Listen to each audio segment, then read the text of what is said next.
I was born into one of the wealthiest families in the country. My parents arranged a marriage between me and the heiress of the Liu family, but what I never expected was that Willow Liu, the woman everyone in our social circle said was impossible to win over, actually agreed to the marriage. The problem was, she had already fallen for someone else. The only reason she agreed to marry me was because of pressure from her family. So, to win her over, I checked in on her every day, picked her up and dropped her off in luxury cars, and even showed up outside her company carrying huge bouquets of flowers. You could say I pursued her with everything I had, loudly, passionately, and so publicly that the whole city knew about it. Then one day, just as she was giving me the cold shoulder, I asked her, "So, when are you planning to tell your parents you want to call off the engagement?" The next second, I watched the panic spread across Willow's face. Chapter 1. George slammed the marriage agreement onto the mahogany desk with a loud thud that echoed through the silent CEO's office. "I'm not getting married." He leaned back in his leather chair, long legs casually crossed, his slender fingers tapping lazily against the armrest. Every word dripped with impatience.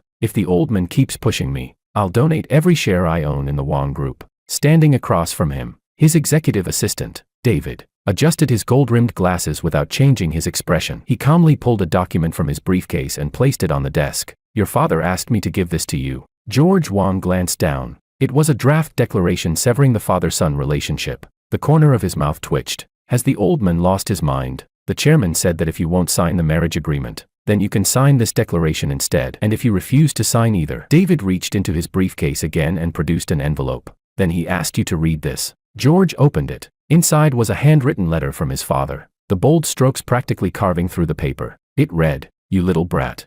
I've met the Liu family's daughter. She's better than all 8 of your ex-girlfriends put together. If you don't marry her, your mother will cry, your grandma will throw a fit, your sports cars will become mine, all your bank cards will be frozen for 3 years, and that luxury Riverview penthouse under your name is getting turned into a mahjong room. Think it over carefully, Dad." George tossed the letter onto the desk. "He's threatening me." David remained perfectly composed. "The chairman said this isn't a threat. It's a notice." "Also," he added, "Miss Liu has already agreed." George shot upright. "What?" "The Liu family has informed us that Miss Willow has no objections and is willing to go through with the marriage." George froze. That Willow.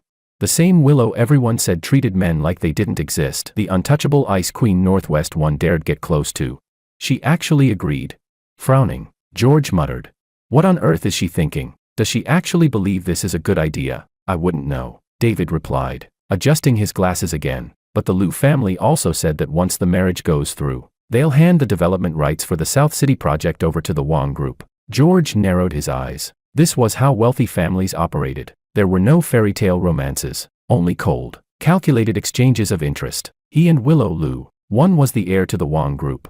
The other was the treasured jewel of the Liu family. To outsiders, they looked like the perfect power couple, a marriage between 2 elite families. But George knew better. He wasn't interested in her at all. He had met Willow countless times, at glittering banquets filled with champagne and socialites, at high-profile charity auctions, at exclusive parties packed with the city's elite. She was always standing quietly in a corner, like a lone orchid blooming far from the noise around her. She really was beautiful. Her face could have dominated the entertainment industry with ease. Her delicate features looked as though they'd been painted by a master artist. She had a straight nose, perfectly shaped lips, and a jawline so flawless that plastic surgeons could have used it as a reference. Her skin was almost translucent, and her tall, graceful figure made her look like a living work of art even when she stood perfectly still. But her personality was painfully boring. When she wasn't speaking, she was as cold as an iceberg, and when she smiled, well, George had never actually seen her smile. Rumor had it that Willow smiled fewer than 10 times a year, and every single one of those smiles was reserved for the ragdoll cat she kept. Worst of all, she absolutely hated physical contact. Chapter 2. Everyone in their circle knew that Miss Liu had extreme sensitivity to physical contact. At a charity gala, a male escort once attempted a cheek kiss greeting. Willow immediately took 3 steps back, her face turning as pale as paper, and had security escort him out on the spot. Another time, a socialite enthusiastically tried to link arms with her for a photo. Willow calmly sidestepped, leaving the woman's hand awkwardly suspended in midair. After incidents like these, one rule became unspoken but universally understood in elite circles. Willow is untouchable. Damn it. George ran a hand through his hair in frustration, his mind racing. Cute, soft-spoken girls who call people "gidge" or glamorous. Fiery, older sister types, who can dance and charm, any of them would be better than this ice-cold mountain of a woman. Who would willingly marry someone you can't even touch? That's basically signing up to worship a living statue. If he refused the marriage outright, the Wang group would take a heavy hit, and his father would definitely break his legs. If he agreed, then he'd have to endure Willow's frozen expression for the rest of his life, stuck between a rock and a hard place. George Wang leaned back in his chair and closed his eyes. Then suddenly, a scene flashed through his mind. That moment at the charity gala, Willow stepping back 3 paces, her face drained of color, visibly recoiling from contact. She hates enthusiasm. She avoids physical touch. And if he became someone who simply wouldn't leave her alone, someone sticky, annoying, impossible to shake off. George's eyes snapped open. He straightened up. David. Yes, sir. Get me everything on Willow. Every detail. Her classmates, friends, exes, roommates, what she likes, what she hates, her habits, her weaknesses. Within 3 days. I want a full background file, down to her family tree. David hesitated slightly. CEO Wang, what exactly are you planning to do? I'm going to do something, George said as he stood and walked to the floor-to-ceiling window, looking down at the city traffic below. A slow, mischievous grin formed on his lips, something that will make her want to call off the engagement herself. 3 days later, a thick stack of documents was placed on George's desk. He flipped through them, growing more and more excited. Willow, 26, graduated from Harvard Business School, current vice president of the Liu Group, cold personality, minimal social interaction, hobbies limited to reading, keeping cats, and drinking tea, no close friends during school years, avoids parties, dislikes physical contact. George's eyes lit up. Perfect. He kept reading. A university roommate interview was attached. Willow, she's a good person, just really hates physical contact. Once I was drunk and tried to hug her. She dodged like she was a rabbit. I joked and asked if she had germophobia, but she didn't answer. She just looked really uncomfortable. After that, none of us dared to touch her again. Another document came from a former Liu family housekeeper. Miss has never liked being hugged, even as a child.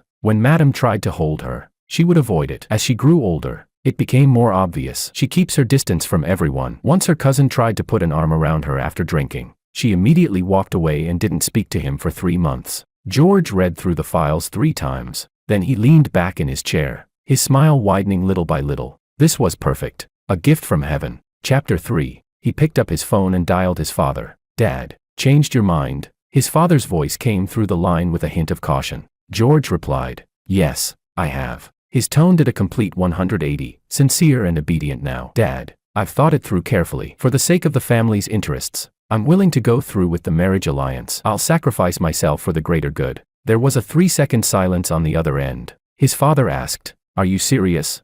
His voice was full of suspicion. He clearly knew his son too well. What are you plotting this time?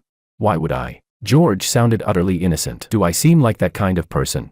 His father replied, yes. George sighed. Dad, that really hurts. I do have my own considerations, but I'd like to ask you for a favor. Go on. I want to spend some time getting to know Willow first. 3 months. During this period, we meet more often and build some emotional foundation. After 3 months, if things go well, we'll officially get engaged. That would be more responsible for both sides. His father fell silent for a moment. The Liu family may not agree. George chuckled. Just talk to them. They'll agree. After all, a business marriage with some emotional foundation is more stable than a forced one, isn't it? After a pause, his father finally said, I'll try. Thanks, Dad. George hung up, then turned to David. Plan starts now. David hesitated. CEO Wang, are you sure about this?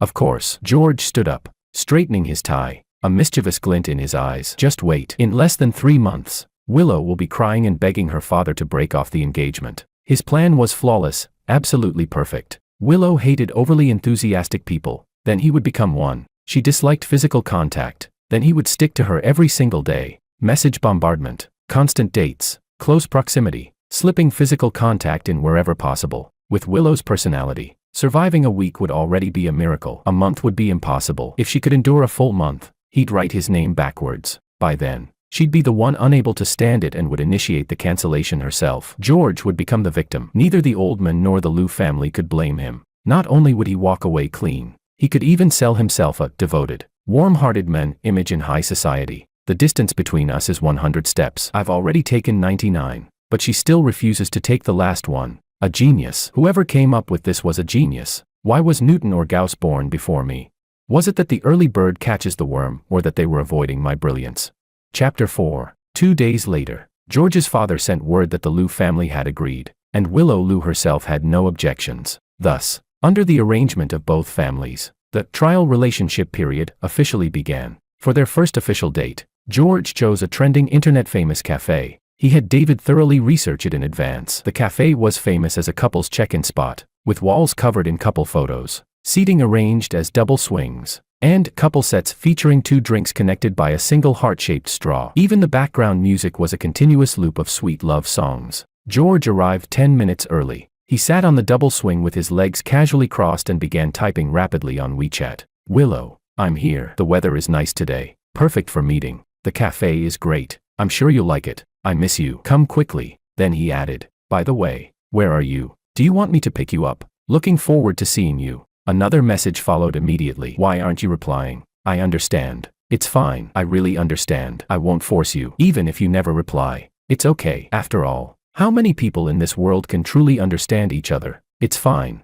I don't blame you. I probably said too much and disturbed you. I understand." After sending 5 messages, George leaned back with satisfaction. 3 minutes later, Willow replied with a single line, "Here." George looked up. At that exact moment, the cafe door was pushed open. Willow walked in. She was wearing an ivory silk blouse, paired with black wide-leg trousers, and a light gray trench coat. Her long hair was casually tied back, revealing a slender and elegant neck. She appeared cold, refined, and distant, like an ink painting suddenly placed inside a brightly colored internet-famous cafe. Several tables nearby instinctively turned to look at her. George had to admit it. She was truly beautiful. Beautiful enough to make people ignore her cold expression. Beautiful enough to make everything around her seem dull in comparison. But beauty meant nothing to him. He wasn't interested in that type. George snorted inwardly. Then he stood up. His face instantly transformed into the brightest, most exaggerated, and most overly enthusiastic smile of his life. "Willow." He opened his arms and walked directly toward her. Willow's steps visibly paused. She looked at the approaching man, at those clearly outstretched arms, and her pupils contracted slightly. George accurately predicted her instinct. Step back, sidestep, create distance. But he did not give her the chance. In one smooth motion, his arms wrapped around her waist. He pulled her directly into his embrace. Close, firm, no space left between them. "Finally seeing you," George said, resting his chin lightly on her shoulder, deliberately lowering his voice into something soft and intimate. "I missed you." Warm breath brushed against her ear. "We haven't seen each other in a long time." Willow. He could feel it immediately. Her body stiffened, completely still, like a wooden sculpture, like a string pulled to its limit. Every muscle in her body tightened under his hold. Through the thin fabric of her blouse, he could even feel her heartbeat accelerating. Her breathing became shallow and tense, as if she was forcing herself to suppress her reaction. Chapter 5. George was over the moon inside. It was working. It was working perfectly. "George." Willow's voice came through, cold as shards of ice. "Let go." "I won't. I won't." George not only refused, but tightened his hold even more. His arms locked around her waist like iron restraints. He even deliberately brushed his face against the crook of her neck, exhaling lightly against her skin on purpose. "Willow, you smell really nice. What perfume is that? It smells amazing." He felt Willow tremble slightly in his arms, a suppressed tremor at its limit, like a volcano about to erupt. George had already prepared himself to be pushed away. In fact, he had even rehearsed the lines in his head. "Willow, why are you pushing me away? I just want to be a little closer to you. Don't you like it?" That pitiful, slightly aggrieved tone, he was certain it would make her snap on the spot. But 1 second passed, 2 seconds passed, 3 seconds passed. Willow didn't push him away. George froze. He turned his head and met Willow's eyes. Those always calm and unreadable eyes were now churning with emotions he couldn't decipher. Shock, confusion, and something else he couldn't name, but there was absolutely none of the disgust or anger he had expected. She stared at his face, so close to hers, for a full 5 seconds. Then she took a deep breath. With that breath, her stiff, tightly wound body actually began to relax, like ice slowly melting in warm water. Her shoulders, arms, and back gradually released their tension, one layer at a time. Finally, she said one word, "Fine." Her voice was light, almost like a sigh. George's mind went blank for a moment. Wait. What was that? This wasn't how the script was supposed to go. Shouldn't she have said coldly, "George, show some respect," then pushed him away and stormed off? "What do you mean, fine?" "Willow," George tested carefully, still not letting go. Willow lowered her gaze, her lashes hiding the emotions in her eyes. She didn't struggle, didn't step back. She just stood quietly in his arms, like a cat that had finally found a place to curl up. "You want to hold me, don't you?" she said calmly. Then hold me. George was speechless. No, this wasn't the reaction he wanted at all. His plan was, he hugs her, she resists, he persists, she breaks down, and then she calls off the engagement. But now, he hugs her, and she says fine. How was he supposed to continue this? He was completely stuck. After standing rigid for 3 seconds, George could only force the scene forward. He cleared his throat. Then let's sit down. The double swing here is really romantic. I picked it specially. He let go of her waist, then took her hand instead, interlacing their fingers. His thumb deliberately brushed against the back of her hand in a slow, suggestive motion. He felt Willow's fingers curl slightly. A reaction. Finally, a reaction. Chapter 6. George's hope flared up again. Beaming, he took her hand and led her over to the two-person swing before sitting down. The swing was not big. If 2 people sat on it, they had to be pressed close together. He deliberately squeezed toward Willow. His thigh touched hers, his shoulder leaned against hers, and his whole body clung to her like a piece of tape she could not shake off. Willow, what do you want to drink? He held the menu up in front of her, his face almost brushing her cheek. The cappuccino art here is really pretty. How about we each get one? The kind with a heart on top. Whatever. Willow said. Hey, not whatever. George looked at her seriously and said, this is our first official date. I have to take it seriously. I want to know what flavors you like. What do you usually drink? Americano, latte, mocha, caramel macchiato. He rattled off 7 or 8 names in a row, speaking as fast as a salesman. Willow glanced at him and said, Americano. Got it. George immediately raised his hand. Waiter, 2 Americanos. Oh, by the way, do you have any couple sets here? The waiter smiled and said, yes, we do. We have a Forever Together couple set. It comes with 2 Americanos and 1 piece of tiramisu. The tiramisu is heart-shaped. That one. George made the decision at once. Then he turned to Willow with a smile. Willow, we'll share the same piece of cake. You don't mind, right? Willow fell silent for a moment, then said, suit yourself. Again with the suit yourself. George gritted his teeth inwardly. It was fine. This was only the beginning. She must be holding herself back. After all, they were in public, so it was inconvenient for her to lose her temper. Once he turned things up to full blast, he guaranteed she would not be able to keep enduring it. The set was brought over. 2 Americanos and 1 heart-shaped tiramisu. George picked up the fork, cut off a small piece of cake, and lifted it to Willow's lips. Willow, come on, open up. I'll feed you. Willow looked at the fork in front of her, then looked at George's bright smile. A flicker of emotion passed through her eyes, something George could not understand. No need, she said. Yes, need. George refused to give up. He moved the fork a little closer until it almost touched her lips. It's only natural for your fiancé to feed you. Come on, open up. He deliberately dragged out the in a long, sickeningly sweet voice. Even he felt like throwing up after hearing it. Willow looked at him and stayed silent for a full 5 seconds. Then she opened her mouth and ate the cake. George's hand froze in midair. No way. Girl, why did you actually eat it? Is it good? George asked, forcing himself to keep acting. Willow gently dabbed the corner of her mouth with a napkin and said, too sweet. Then don't eat it. Let's drink coffee. George immediately shifted targets. He picked up her coffee cup and stirred it slowly with a small spoon. Willow, do you usually like Americano? It's so bitter. How can you even drink that? Willow said, I'm used to it. George looked at her with a pained expression. That won't do. Now that you have me, your life doesn't have to be so bitter. I'll add sugar for you. After saying that, he poured an entire packet of sugar into her Americano. Willow looked at the Americano he had defiled, and her brows furrowed almost imperceptibly. George was secretly delighted. Let's see if you still don't crack. But Willow said nothing. She lifted the coffee cup and took a sip. Too sweet, she said. George grinned. Hey, sweeter is better. From now on, every day of your life will be this sweet, because I'll stick to you like malt candy. Willow's hand paused around the coffee cup. She lifted her eyes and looked at George. Her gaze was clear and cold, like a lake in deep winter, and for some reason, it made George feel a little guilty. Chapter 7. She suddenly spoke. George, what? Willow asked. When did you start liking me? George's heart skipped a beat. This question had not been part of his preparation. He quickly searched his mind for an answer and stammered. It was just, actually, I noticed you a long time ago. There was a charity dinner once. You were wearing a dark green dress, and I saw you right away. Willow said calmly. I've never worn a dark green dress. George was speechless. George felt sweat beginning to form on his forehead. He brushed it off casually and said, I can't really remember clearly. Anyway, there was this one time when I saw you from far away. I thought you were especially beautiful. And then, Willow asked, and then you fell for me? Yes, George said as if he had been granted a pardon. That's exactly it.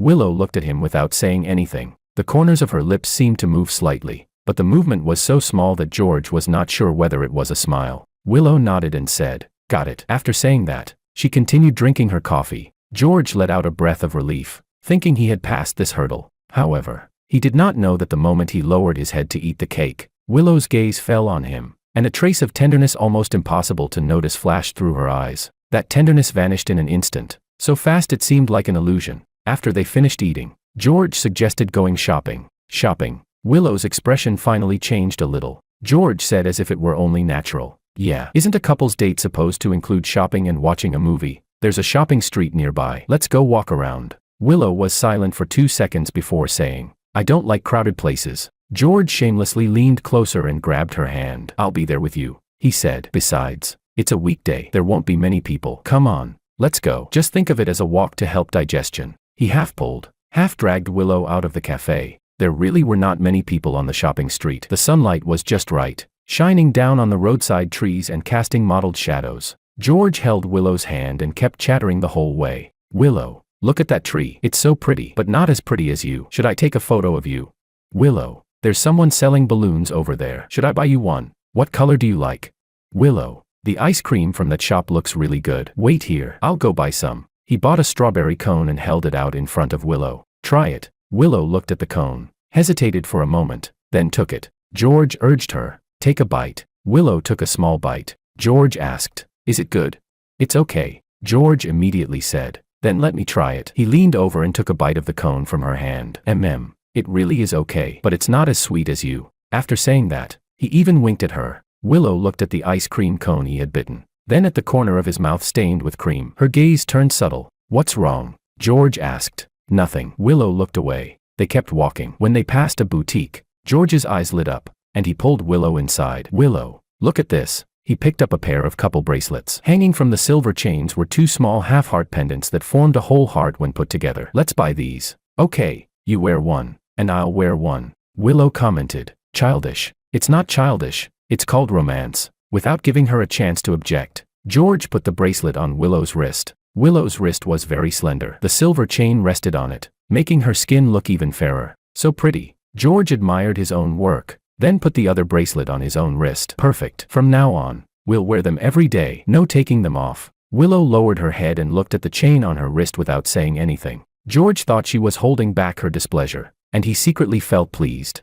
But what he didn't know was that from that day on, Willow wore that bracelet every single day. She wore it during meetings, on business trips, and even never took it off when she showered. Of course, that was something he only found out much later. Chapter 8. After coming out of the boutique, George dragged Willow to the movie theater. He deliberately chose a cheesy romance movie that lasted 2.5 hours. Inside the theater, George pulled the same trick again. First, he lifted the armrest to close the distance between them. Then, pretending to be moved by the movie, he rested his head on Willow's shoulder. "Willow, this is so touching," he said in a muffled voice, rubbing against her shoulder. Willow did not move at all. George reached out again and held the hand she had placed on her knee. "Your hand is so cold." He frowned, wrapped her hand in his palm, and slowly rubbed it. "Why is it so cold? Is the air conditioning too strong?" "I'm not cold," Willow said. George said righteously, "That still won't do. Girls have to keep warm." After saying that, he pulled her hand over and placed it on his own knee, covering it with both of his hands. "I'll warm it up for you." Willow's hand curled slightly in his palm. George was secretly delighted. She reacted. She was about to lose her composure. He pushed even further, sliding his fingers between hers until their hands were tightly interlocked. Leaning close to Willow's ear, he said in a low voice, "This way is warmer." He could feel Willow's breathing falter for a moment. By the time the movie ended and they walked out of the theater, it was already dark. "I'll take you home," George said. "No need," George insisted. "I have to. It's so late. I won't feel at ease letting you go back alone." Willow glanced at him and did not refuse again. When they arrived downstairs at Willow's apartment building, George stopped the car. He turned to Willow with a smile and said, "I had a great time today. Shall we continue our date tomorrow?" "I have a meeting tomorrow," Willow said. George waved his hand. "That's fine. You go to your meeting, and I'll wait for you." "What time does it end?" "I'll pick you up from the company." Willow was silent for a few seconds before saying, 5 in the afternoon. "Great. I'll be there right on time at 5. George smiled even more brightly. "Good night, Willow." Willow got out of the car. After taking 2 steps, she turned back and glanced at him. It was only a brief look, but George somehow felt there was something hidden in her eyes that he could not understand. "Good night," she said, then turned and went upstairs. George sat in the car and watched her figure disappear into the entrance of the building. Then he let out a long breath. Round 1 was over. He took out his phone and sent David a message. Day 1. The target showed clear discomfort but is still holding back. The plan is initially effective. Tomorrow, I'll turn up the intensity. After sending the message, he leaned back in the driver's seat and recalled every little detail from the day. Willow's stiff body, her furrowed brows, her curled fingers, her avoiding gaze, all these details proved that his plan was working. But that "suit yourself" still made him faintly uneasy. Still, it was fine. This was only the first day. With George's level of clinginess, Willow would wave the white flag and surrender in less than a week. Full of confidence, he started the car and drove out of the residential complex. However, what he did not know was that after he left, Willow was standing in front of the floor-to-ceiling window of her apartment. Watching his taillights disappear into the night, she lowered her head and looked at the couple bracelet on her wrist. The silver heart-shaped pendant gleamed under the light. Then she picked up her phone. On the screen were the 5 messages George had sent today, along with a newly sent good-night message. It read, "Good night, Willow. Your baby's battery is drained. Charging now. See you tomorrow." She scrolled through them one by one, reading those few messages from beginning to end 3 times. Then she unlocked the encrypted album on her phone with her fingerprint. There was only one folder in the album. She opened it. Inside was a photo. It was from a cocktail party last year. George stood among the crowd in a dark blue suit. His head turned slightly as he spoke to someone. His eyes were bright, and there was a hint of a carefree,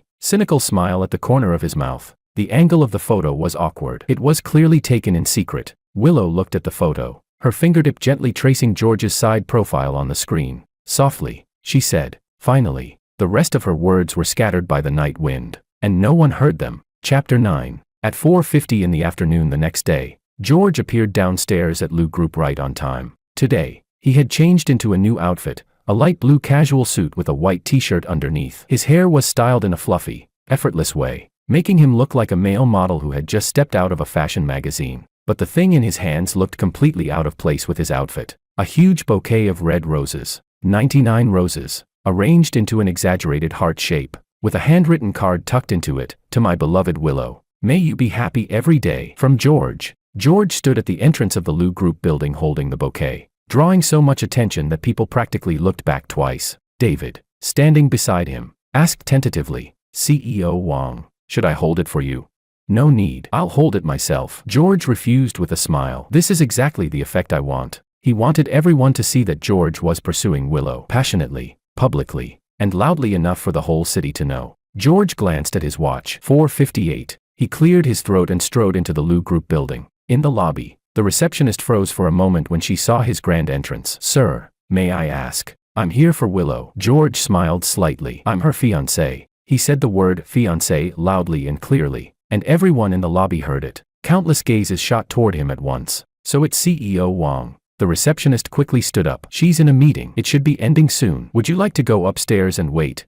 "No need. I'll wait here," George said. "I want her to see me the moment she comes out." Holding the bouquet, he stood in the most eye-catching spot in the lobby with a perfect smile on his face. Time passed second by second. At exactly 5 o'clock, the elevator doors opened with a ding. Willow walked out. She was wearing a sharp professional outfit today, a dark gray blazer with a matching fitted skirt. Her hair was pinned up behind her head, revealing her slender neck. She had light makeup on, and there was a trace of fatigue between her brows. The moment she stepped out of the elevator, she saw George. When she saw the enormous bouquet of red roses, her footsteps paused. "Willow." George walked toward her with the flowers in his arms, his smile as bright as May sunshine. He said eagerly, "Your meeting is over. You worked hard. These flowers are for you." He stuffed the bouquet into Willow's arms. 99 roses were not light. Willow instinctively caught them, and most of her body was immediately blocked by the bouquet. Low gasps sounded throughout the lobby. "That's so romantic. Willow's fiancé is so handsome. 99 roses. Oh my God." Willow poked her head out from behind the bouquet, looked at George, then looked at the flowers in her arms. She pressed her lips together and said, "Thank you. You're welcome." George wrapped an arm around her shoulders. "Let's go. I'll take you to dinner. I booked a really good private restaurant." With his arm around Willow, he led her out of the lobby, collecting countless envious looks along the way. George was feeling extremely pleased with himself. This kind of over-the-top romance was definitely something Willow couldn't stand. Someone like her surely hated becoming the center of attention. He secretly glanced at Willow, trying to find a trace of discomfort on her face. However, Willow simply held the flowers quietly and got into the car with him. Inside the car, George continued his offensive. Willow, was the meeting tiring today? Are your shoulders sore? I'll give you a massage later. Willow replied, no need. Yes, there is. I'm your fiancé. Taking care of you is my responsibility. George held the steering wheel with one hand and reached over with the other to take her hand. After dinner tonight, shall we go for a walk? The night view by the river is especially beautiful. Okay, George continued, then I'll take you home. You can take a bath and relax. If you're tired, I'll run the bathwater for you. Okay. George's smile didn't change, but inside, he was calculating. Why hasn't she snapped yet? Am I not going far enough? Looks like I need to step it up. Chapter 10. When they arrived at the private dining restaurant, George had booked a couple's private room. The lighting inside the room was dim. Candles were lit on the table, and in the center was a two-person sofa. Yes, there were no chairs, only a two-person sofa. George and Willow sat side by side on the sofa, their bodies inevitably pressed together. Willow, what do you want to eat? George spread out the menu and leaned sideways, his chin almost resting on her shoulder. I recommend the crab cakes here. They're really fresh. His breath brushed against Willow's ear, carrying a faint scent of mint. The tips of Willow's ears turned red at a visible speed. George sharply caught this detail and cheered inwardly. Oh ho, her ears are red. She must be disgusted by me. Willow said softly. Whatever. Her voice was a little lower than usual. Fine, then I'll just order whatever. As George ordered, he deliberately leaned closer to her. His arm pressed against Willow's arm, and his thigh touched hers. Through the thin fabric of their clothes, he could feel her body warmth. After ordering, George took out his phone and started sending Willow WeChat messages. Do you like today's roses? You look so beautiful holding the flowers. I secretly took a picture. You outshone the flowers. Image. Willow, did you think of me during your meeting today? Expectant. I was thinking about you the whole time. Heart. Willow's phone kept vibrating on the table. She picked it up and glanced at it, then looked up at George. Speechlessly, she said, you're sitting right next to me. George said confidently, I still want to send them. This is romance. He continued sending messages. Willow, your side profile is so beautiful. Kiss. Willow, what shampoo do you use? It smells so good. Curious. Willow, your outfit today looks amazing. Yesterday, you were a fairy. Today, you're a queen. Willow looked at the string of messages and fell silent for a few seconds. Then she lowered her head and started typing. She sent, you look good today too. George froze. She actually replied, and even complimented him. George replied, really, you like it? Then I'll wear this for you every day from now on. Willow replied, George asked again, what style do you like? Casual, formal, sporty. Willow answered, all of them are fine. Then I'll wear all of them for you. Happy, happy. After typing this line, even George almost could not keep acting anymore, no matter how he looked at it. This conversation seemed like one between a real couple in love. No, that was not right. She must be brushing him off. Just like before, she said whatever on the surface, but deep down, she was annoyed to death. That had to be it. After giving himself a mental pep talk, George put down his phone and started being clingy in person again. Willow, drink some water. He picked up her glass and held it to her lips. I can do it myself. George insisted. No, I'll feed you. Come on, open your mouth. Willow looked at him and stayed silent for 2 seconds. Then she opened her mouth. George carefully brought the glass to her lips and watched her take 2 sips. Does it taste good? He asked. Willow said speechlessly. It's just water. George grinned. Water tastes better when I feed it to you. He put down the glass. From now on, I'll feed you water every day. Willow lowered her eyes, her eyelashes trembling slightly. The dishes were served one after another. George began his feeding attack. Willow, this shrimp is so tender. Try it. He picked up a shrimp and held it to her lips. Willow hesitated. I can do it myself. No refusing. George interrupted her. I ordered this especially for you. You have to eat it. Willow opened her mouth and ate the shrimp. Is it good? It's good. Then have another. George picked up another one. I can do it myself. No, I have to feed you. George brought the shrimp to her mouth. Come on, open up. Willow ate it again. George fed her one bite after another. Shrimp, tofu, vegetables, beef. He wished he could feed the entire table of food into Willow's mouth. Willow reminded him. You haven't eaten yet, George said with deep affection. Looking at beauty is enough to fill me up. I only need to watch you eat. Willow lowered her head and said nothing. George thought his cheesy line had grossed her out, and he was secretly delighted, but what he didn't notice was that the moment Willow lowered her head, the corners of her lips lifted ever so slightly. Chapter 11. After dinner, George dragged Willow to the riverside for a walk. The night breeze was slightly cool. The lights from both sides of the river reflected on the water, shimmering with ripples. George took off his jacket and draped it over Willow's shoulders. "Don't catch a cold," he said. Willow tightened the collar of the jacket. It still carried George's body warmth and the faint scent of his cologne. She asked, "What about you?" "I'm not cold." As George spoke, he naturally wrapped an arm around her shoulders. "This way. It'll be warmer too." The two of them walked along the riverside for a while. George kept talking. From the scenery by the river to embarrassing stories from his childhood. From little work matters to the latest gossip. Willow listened quietly, occasionally replying with one or two words. George suddenly asked, "Willow, do you think I'm annoying?"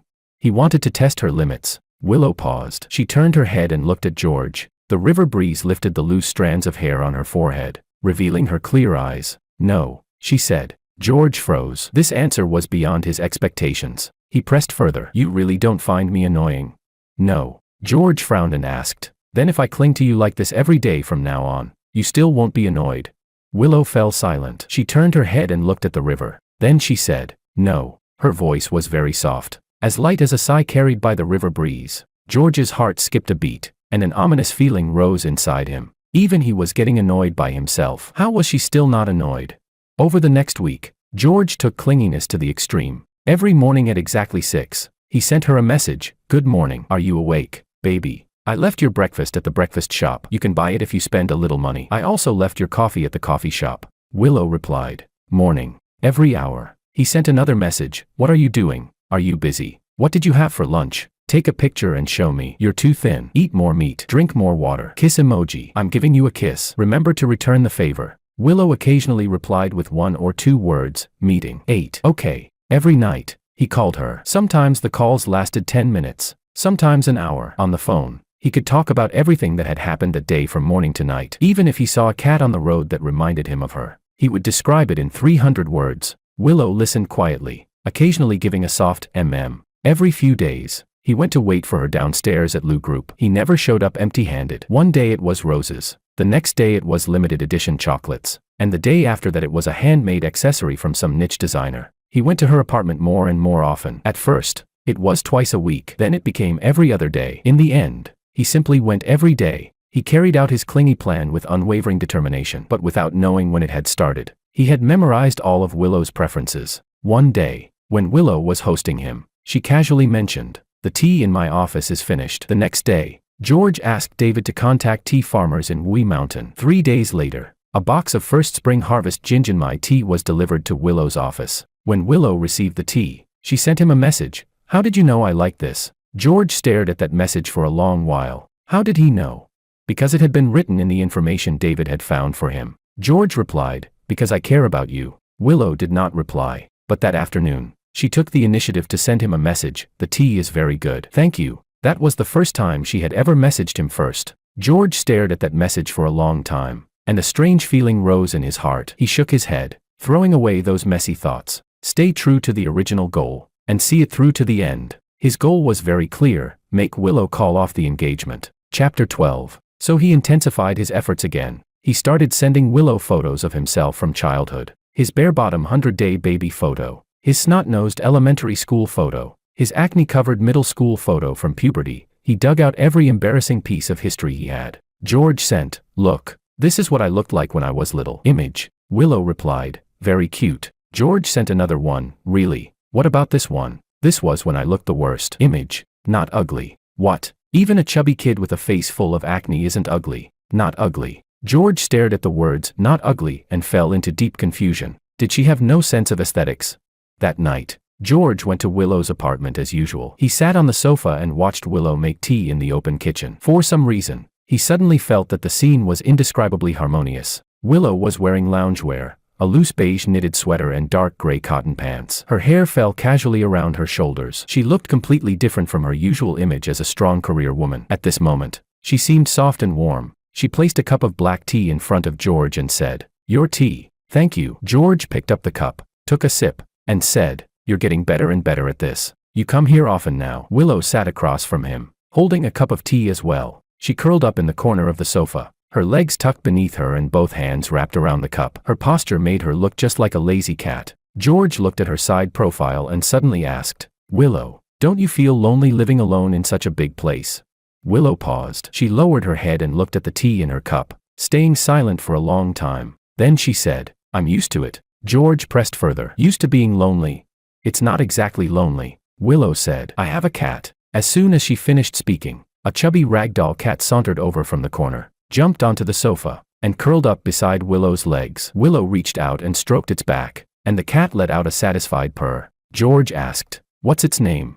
"Dough." "Dough." George laughed. "It really does look like a lump of dough." He reached out to pet the cat too. Dough lifted its head warily, glanced at him, then reluctantly allowed him to touch it once. Willow said, "It doesn't really get close to strangers." George said casually, "Then I'll have to come over more often so it gets used to me." Willow looked at him but said nothing. That night, George stayed until after 9 before leaving. Before he left, he hugged Willow as usual. "Good night, babe," he said beside her ear. "Good night." Willow's voice was muffled against his chest. George let go and lowered his head to look at her. Willow's eyes were lowered, her eyelashes casting a small shadow under the light. He suddenly felt that this version of Willow was actually quite cute. No, what was he thinking? George fiercely slapped himself in his mind. He needed a stronger dose. Chapter 13. That weekend, George took Willow to an amusement park. This was his new plan. Amusement parks were crowded, noisy, and chaotic. The easiest places to make someone irritated. Add in all those thrilling rides, and Willow would definitely be unable to stand it. Sure enough, as soon as they entered the amusement park, Willow frowned. "I don't like crowded places," she said. "It's the weekend. Of course there are a lot of people." George tightened his grip on her hand to keep them from being separated by the crowd. "Don't be scared. I'm here." He led Willow through the crowd and headed straight for the first ride, the carousel. Willow looked at the colorful wooden horses and asked, "We're riding this?" George helped her onto one of the horses. "Yes, it's a must-do for couples. You sit on this pink one, and I'll sit on the blue one next to you." The music started, and the carousel began to spin. George sat on the horse beside her and waved at her. "Willow, look over here."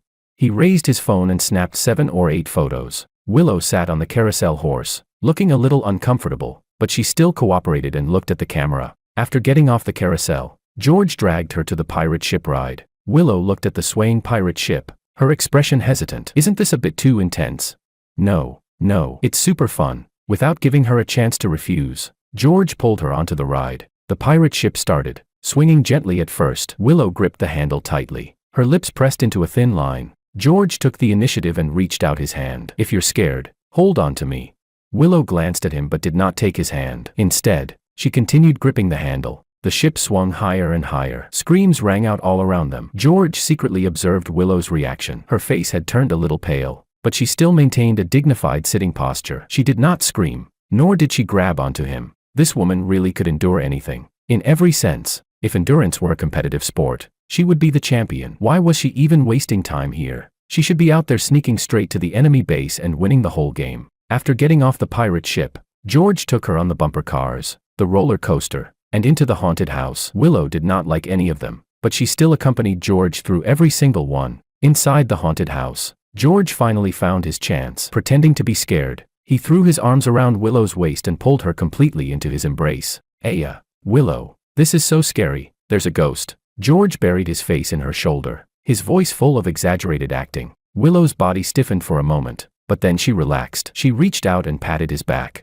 "It's fake, but I'm scared." George hugged her even tighter. Willow was silent for 2 seconds, then continued walking forward with a 6'2" human pendant hanging off her. Only after they walked out of the haunted house did George reluctantly let go. He sincerely sighed and said, "Willow, you're seriously brave." Willow glanced at him. "I guess so." That night, there was a fireworks show at the amusement park. George and Willow stood in the crowd, looking up at the fireworks blooming in the night sky. Fireworks burst overhead one after another, lighting up half the sky. George turned his head, about to say something to Willow, only to find that she was looking at him. The light of the fireworks flickered across her face. There was light in her eyes, but it was not the reflection of the fireworks. It was a kind of soft glow he had never seen before. "What's wrong?" George asked. "Nothing," Willow replied. She looked away and continued watching the fireworks. George's heart suddenly skipped a beat. He quickly turned his head back and forced himself to stare at the fireworks. However, at the most dazzling moment of the show, he felt a slightly cool hand gently and tentatively take his. George lowered his head and saw Willow's hand resting on the back of his. This was the first time Willow had taken the initiative to touch him.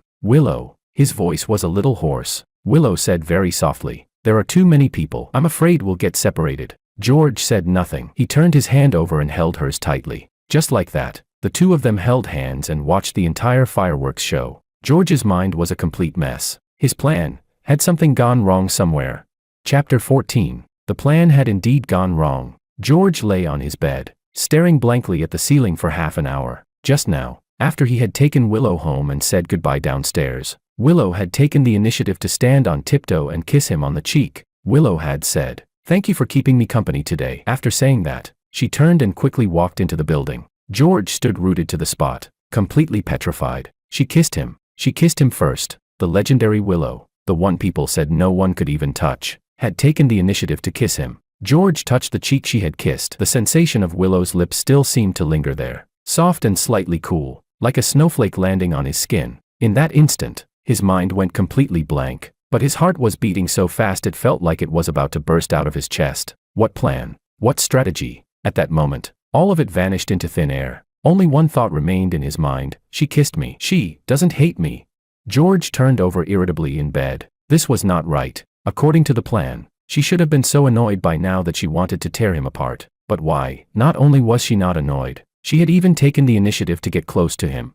This made no sense. Absolutely no sense. He took out his phone and opened his chat history with Willow. He scrolled up. It was full of his cheesy, over-the-top flirting and her short replies. "Good morning, son." Willow replied, "Morning." George sent another message. "Send me your location. I want to see where my heart is." Expectant, Willow replied, "Okay, location, baby. What are you wearing today? Take a picture and show me. I want to wear a couple outfit with you." Willow, image. George looked at that photo. Willow was standing in her walk-in closet, wearing a pale yellow dress. She rarely wore such a bright color, and it made her skin look so fair it seemed to glow. She had actually taken a photo and sent it to him. George kept scrolling up. "I miss you. Willow replied, He asked, "Don't you miss me?" Wronged emoji. "I do." George stared at the word "do," and his heartbeat began to speed up again. Holding his phone, he read the messages over and over for a long time. Then, in despair, he realized something. He could no longer remember when he had stopped sending those messages to disgust Willow and had started sending them because he genuinely wanted to talk to her. Every morning, the first thing he did after opening his eyes was reach for his phone to see whether she had replied. Whenever he saw something interesting, his first reaction was to take a picture and send it to her. He was done for. George threw his phone aside and covered his face with a pillow. It seemed like he had really fallen for Willow. That realization made him feel both ridiculous and powerless. He had come up with this plan to make her hate him. In the end, the first one to fall had turned out to be himself. What was this? Self-inflicted punishment, shooting himself in the foot. He had played himself. George let out a wail. Chapter 15. The next day, George showed up at the company with 2 dark circles under his eyes. David was startled when he saw him. "CEO Wang, did you not sleep well last night?" "Shut up," George said coldly. He sat at his desk, trying to focus on work, but his mind was full of Willow. What was she doing? Was her meeting over? Had she eaten lunch properly? And that kiss yesterday, what exactly had she meant by it? David stood beside him in silence for 2 seconds. "CEO Wang, you haven't followed the plan for 3 days. George froze. "What do you mean?" "According to the original plan, you were supposed to start deliberately creating embarrassing situations in public on the 5th day. For example, singing downstairs at Miss Liu's company, loudly confessing your love in a restaurant, or deliberately knocking over a glass of water to create conflict. But you haven't done any of that." George opened his mouth, wanting to argue, only to realize he had nothing to say. Still, he stubbornly said, "The plan has changed. I'm playing the long game. I have my own pace. Stay out of it." David pushed up his glasses and said nothing, but his expression clearly said, "Keep telling yourself that." George waved his hand irritably. "Get out first." He was the only one left in the office. He leaned back in his chair and closed his eyes. In his mind, last night's fireworks appeared again. Along with the moment she had taken his hand first and the kiss she had left on his cheek, he had to admit that Willow was different from what he had imagined. She was not emotionless. She was not an ice queen. She just did not talk much. She just was not good at expressing herself, but she responded to him with actions. She read every message he sent. She agreed to every request he made. Every time he reached out his hand, she took it. She had even started getting close to him on her own. Thinking of this, George's heart began pounding wildly again. No, he had to calm down. Even if he had started to like Willow, he could not forget the nature of this marriage alliance. It was a transaction. Willow had agreed to meet him to fulfill her family's task, not to fall in love. Her "suit yourself" and might only be because of her upbringing and sense of responsibility. That kiss might have only been out of gratitude. Did she really like him? George was not sure. Just as he was tangled up in his thoughts, His phone vibrated. It was a message from Willow. She sent, "I'm working overtime tonight. You don't need to come." George stared at that message for a long time. She was telling him not to come. Did this mean she thought he was annoying now?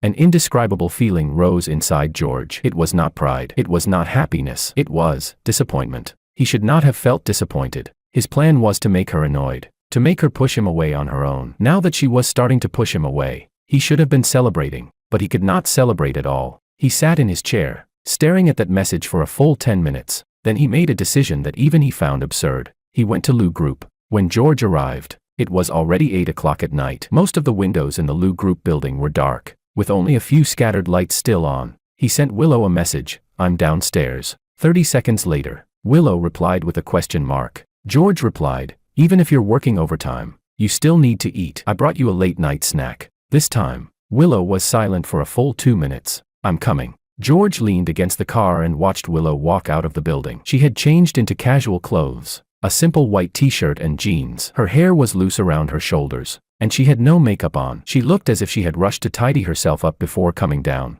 Chapter 16. Willow asked, "Why are you here?" She stopped in front of George. "Didn't I already say? I brought you a late-night snack." George opened the car door and took a thermal bag from the passenger seat. "I had David buy it from Rui Pavilion. Your favorite crab roe soup dumplings and shredded chicken congee." Willow took the thermal bag and lowered her head to look at it. She said, "Rui Pavilion is a 40-minute drive from here, so you have to eat properly and not waste it." George reached out and rubbed her hair. Only after rubbing her head did he realize what he had done. The gesture had been too natural, as if he had done it thousands of times before. Willow did not dodge. She let his hand rest on her head for a few seconds. George withdrew his hand and said, "Go back upstairs. It'll get cold if you don't eat soon." "What about you?" Willow asked. "I'll go home." Willow was silent for a moment. "You haven't eaten either." George smiled. "I'll just eat something when I get home." "Come up." Willow interrupted him. "Let's eat together." George froze for a moment, then smiled. "Okay." He followed Willow upstairs. Willow's office was like her apartment,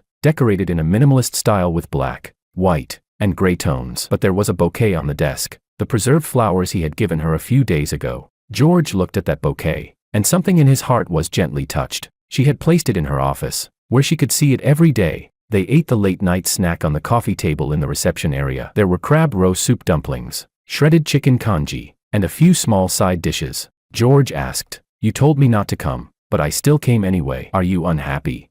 Willow glanced at him. "What do you think?" George froze. This was the first time Willow had ever asked him a question back. He hesitated for a moment before saying, "I think you might actually be a little annoyed with me." "Why?"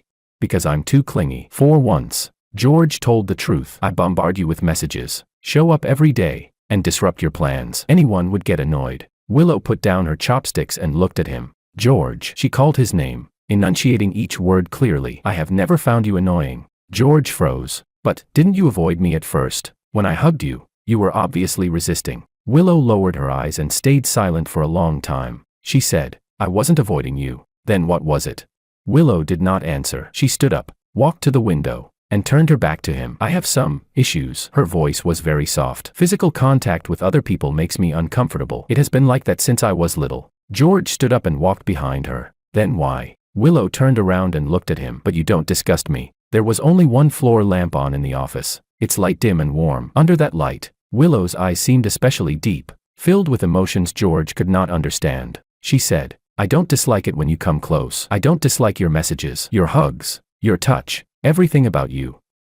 I don't dislike any of it." George felt as if something had slammed hard into his heart. Willow looked away slightly. "So don't ask me whether I'm annoyed with you anymore. I won't be annoyed with you. Never." The office fell silent. George could hear his own heartbeat, loud as a drum. He looked at Willow, at the slightly red tips of her ears, at her fingers curling slightly because she was nervous. So she had not been enduring him. She had been accepting him. That realization struck like lightning, splitting apart all the confusion and hesitation in George's heart. Chapter 17. He reached out and gently turned Willow's face toward him, making her look at him. "Willow Liu." He called her by her full name, his voice a little hoarse. "What is it?"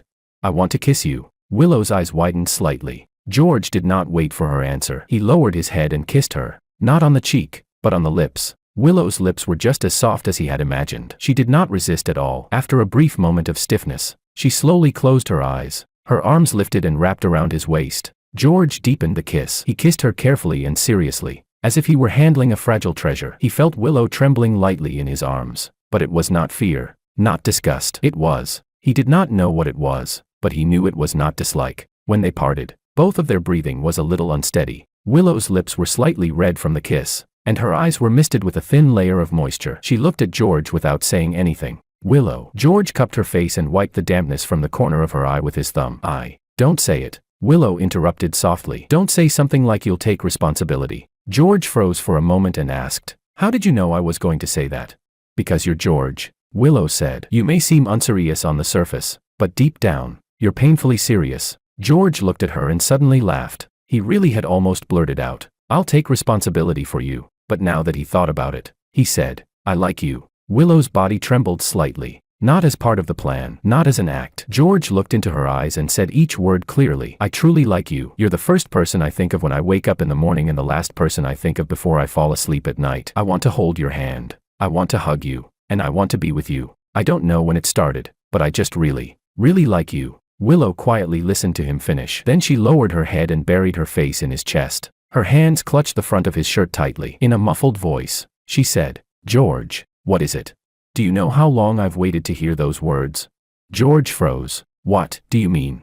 Willow lifted her head and looked at him. There was a thin layer of moisture in her eyes, but there was a smile on her lips. It was the first time George had ever seen Willow truly smile. Not a polite smile, not a courteous smile, not a perfunctory smile. It was a smile that came from the bottom of her heart, impossible to hold back, bright enough to curve her eyes. Willow said, it means, you thought you were so smart, but you were actually an idiot. George's mind filled with question marks. Chapter 18. After that night, George and Willow's relationship entered an entirely new stage. George no longer needed to act. The way he treated Willow became natural, sincere, and from the heart. As for Willow, although she was still quiet and still carried that cool, distant air, there was now a softness in her eyes that made one's heart stir. She would look at him seriously when he spoke. She would curve her lips when he smiled. She would take the initiative to slip her hand into his pocket. On weekend mornings, she would send him a simple message, I miss you. Those words alone could make him happy for an entire day. David felt that his boss had been acting like an idiot lately. He would zone out and smile foolishly during meetings, zone out and smile foolishly while reading documents, and even when he was being attacked by the stubborn old men on the board, there was still a strange look of happiness on his face. CEO Wang, are you all right? David finally could not help asking. I'm fine. What could possibly be wrong with me? George leaned back in his chair with a smile on his lips. By the way, how are things on the old man's side? David flipped through the schedule and said, the chairman is very satisfied. He said you've been performing well recently. Your relationship with Miss Liu is stable, and the cooperation between both families is moving forward smoothly. The Liu family is also very happy. They said someone has finally appeared who Miss Liu doesn't reject physical contact with. George fell silent for a few seconds. Right, he had almost forgotten. Willow had always been famously averse to physical contact, but with him, she had never truly resisted from the very beginning. Why was that? That night, George went to Willow's apartment. He knocked on the door. A few seconds later, the door opened. Willow stood in the doorway, wearing a loose sweater, her hair still damp. She had clearly just taken a shower. Willow asked in confusion, why are you? Before she could finish, George pulled her into his arms. He hugged her tightly, as if he wanted to press her into his very bones. George. Willow froze in his arms for a moment. What's wrong? Nothing. George buried his face in her damp hair and took a deep breath. I just wanted to hug you. Willow was quiet for a moment. Then she reached out and wrapped her arms around his waist. She said, then hug me. You don't need a reason. George smiled. His Willow was always this cool. He held her for a long time. So long that Doe came over, circled around them twice, and meowed in dissatisfaction. Willow said, it's jealous. Let it be jealous. George let go of her and held her hand instead. I have something to ask you. They sat down on the sofa. George held Willow's hand and looked into her eyes. Willow. George continued, you clearly hate being touched by other people, but you've never truly pushed me away. Why? Willow lowered her head and looked at their intertwined hands. After a long time, she finally spoke. Because it was you. George's heart gave a hard thump. She said, the first time I saw you was at a banquet 3 years ago. Willow's voice was very soft, as if she were speaking of a memory that had been sealed away for a long time. I was in a terrible mood that day, so I hid on the rooftop to get some air. You came up and didn't notice me. You were on the phone by yourself. You were talking about one of the company's charity projects. It seemed that the team under you wanted to donate money to an elementary school in a mountain area. Take a few photos for show. and call it a day. You sounded very angry that day. You said to the person on the other end of the phone, I don't care how other companies do it. Wang Group doesn't do performative charity. The textbooks and desks must actually arrive. Keep an eye on the nutritious lunches and make sure every child gets food in their bowl. If anyone tries to half-ass this and fool me, they don't need to come to work tomorrow. Chapter 19. George froze. He vaguely remembered something like that happening. That charity project had been part of an old district redevelopment plan in the south of the city. It was not a big project. After scolding his subordinates,